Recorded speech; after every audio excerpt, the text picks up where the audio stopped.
Assalamualaikum warahmatullahi wabarakatuh. Kami dari kelompok 1 ingin mempresentasikan hasil diskusi kami terkait materi ke-1 mata kuliah Ilmu Dakwah. Sebelumnya, izinkan kami memperkenalkan diri. Saya Suci Pangestuti dengan NIM 190006072 dan rekan-rekan saya. Saya Tika Eri Melania dengan NIM 190006067. Saya Rati Puspitasari dengan NIM 190006074. Dan saya Nur Wahyuni dengan NIM 190006075. Mari kita masuk ke materi pertama.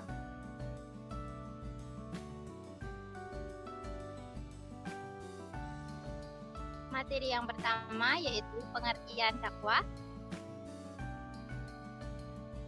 Secara etimologis, dakwah memiliki akar kata yang sama dengan doa. Diambil dari fi'il sulaiti da'a yadu yang bermakna memanggil atau menyeru. Seperti kalimat da'a arojulu dawan, seseorang telah menyeru atau memanggil. Bentuk abstrak dari kata kerja da'a yaitu dakwah, berarti panggilan atau seruan.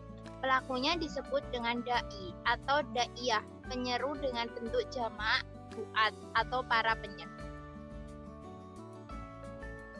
Dakwah secara etimologis bebas nilai, artinya bisa mengajak kepada kebaikan atau ke jalan Allah, bisa juga mengajak kepada kemungkaran, jalan setan atau berbuat maksiat.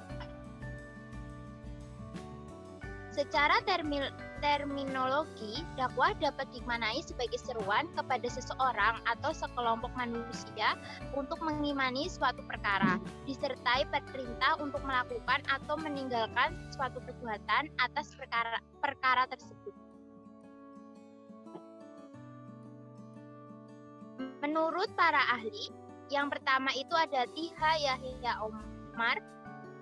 Dakwah Islam adalah mengajak manusia dengan cara bijaksana kepada jalan yang benar sesuai dengan perintah Tuhan untuk kemaslahatan dan kebahagiaan mereka di dunia dan di akhirat.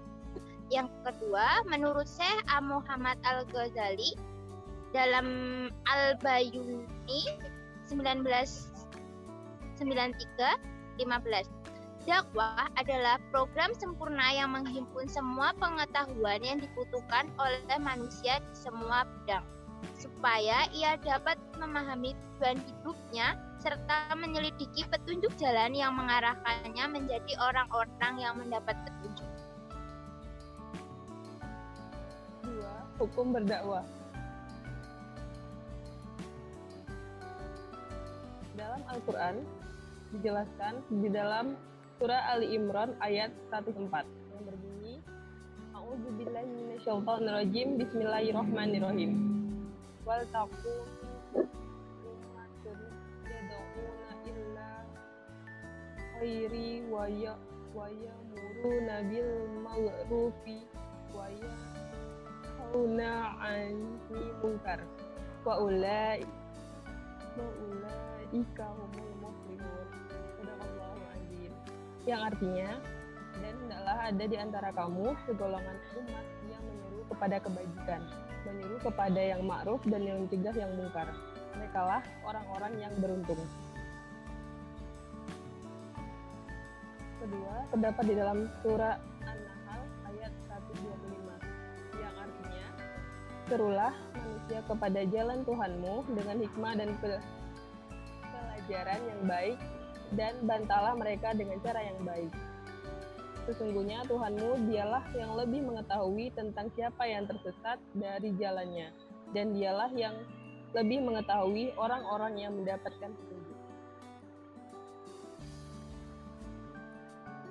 Yang ketiga, di dalam surat Al-Maidah ayat 78-79 yang artinya, orang-orang kafir dari Bani Israel telah dilaknat melalui lisan ucapan Daud dan Isa putra Maryam. Yang demikian itu karena mereka durhaka dan selalu melampaui batas.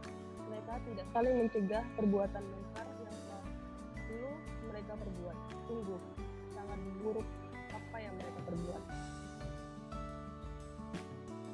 Dan dalam hadis, Abu Sa'id Al-Khudri berkata, aku mendengarkan Rasulullah SAW bersabda, barang siapa di antara kamu melihat kemungkaran, maka hendaklah ia mencegah dengan tangan, kekerasan, atau kekuasaan. Jika ia tidak sanggup dengan demikian, sebab tidak memiliki kekuatan dan kekuasaan, maka dengan lidahnya. Dan jika tidak mampu dengan lidahnya, yang demikian itu adalah selemah-lemahnya iman. HR Muslim.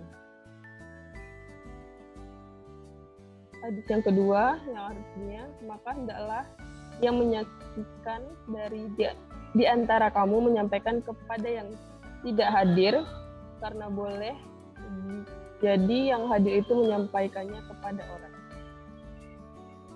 Riwayat Bukhari. Yang ketiga, sampaikanlah apa yang kamu terima dariku walaupun satu ayat. Selanjutnya saya akan menyampaikan materi yang ketiga, yaitu hakikat dakwah. Aktivitas dakwah pada hakikatnya suatu proses mengadakan perubahan secara normatif sesuai dengan Al-Quran dan Sunnah. Yang keempat yaitu pengertian sistematika dakwah. Sistematika dakwah adalah rangkaian kegiatan yang terdiri dari beberapa subsistem dalam rangka mencapai tujuan dakwah. Sistem dakwah antara lain yaitu yang pertama subjek, yang kedua objek, yang ketiga materi, yang keempat metode, yang kelima media, yang keenam tujuan dakwah, yang ketujuh manajemen, yang kedelapan logistik atau properti, dan yang kesembilan problematika. Materi yang kelima yaitu subjek dakwah. Subjek dakwah adalah setiap baik laki-laki maupun perempuan yang telah balik dan berakal serta memahami ajaran agama Islam, menyampaikan dan mengajarkannya sesuai dengan keahliannya serta dan ajaran dan mempraktikannya dalam kehidupan sehari-hari. Jadi adalah subjek atau pelaku dakwah sebagai warasatul anbiya, pewaris para nabi, dalam mengemban misi mensiarkan ajaran-ajaran agama Islam, mengajak kepada perbuatan-perbuatan ma'ruf dan mencegah dari perbuatan munkar. Yang keenam, kompetensi dasar, keahlian, dan penunjang subjek dakwah. Kompetensi dasar. Menurut Abdul Munir Mulkan, kompetensi dai dapat dibedakan menjadi dua, yaitu kompetensi substantif dan kompetensi metodologis. Kompetensi substansif atau kompetensi dasar meliputi: kesatu, pemahaman agama Islam secara cukup, tepat, dan benar. Kedua, pemahaman hakikat gerakan dakwah. Yang ketiga, memiliki akhlakul karimah.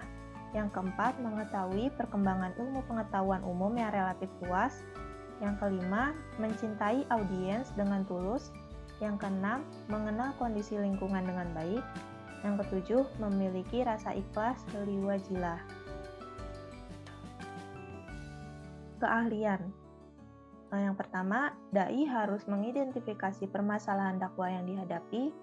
Kedua, dai harus mampu mencari dan mendapatkan informasi mengenai ciri-ciri objektif dan subjektif objek dakwah serta kondisi lingkungannya.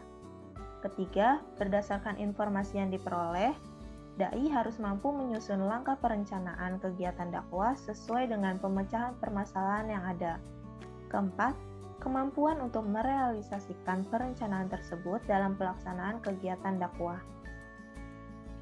Penunjang subjek dakwah. 1. Harus ada kelompok atau pengumpulan manusia dan harus banyak jumlahnya dan bukan mengumpulkan binatang. Kedua, telah berjalan dalam waktu yang lama dan bertempat tinggal dalam daerah yang tertentu. Ketiga, adanya aturan atau undang-undang yang mengatur mereka bersama untuk maju kepada satu cita-cita yang sama. Hartono dan Aziz 2004. Sekian hasil diskusi yang dapat kami sampaikan. Kurang lebihnya mohon maaf. Wassalamualaikum warahmatullahi wabarakatuh.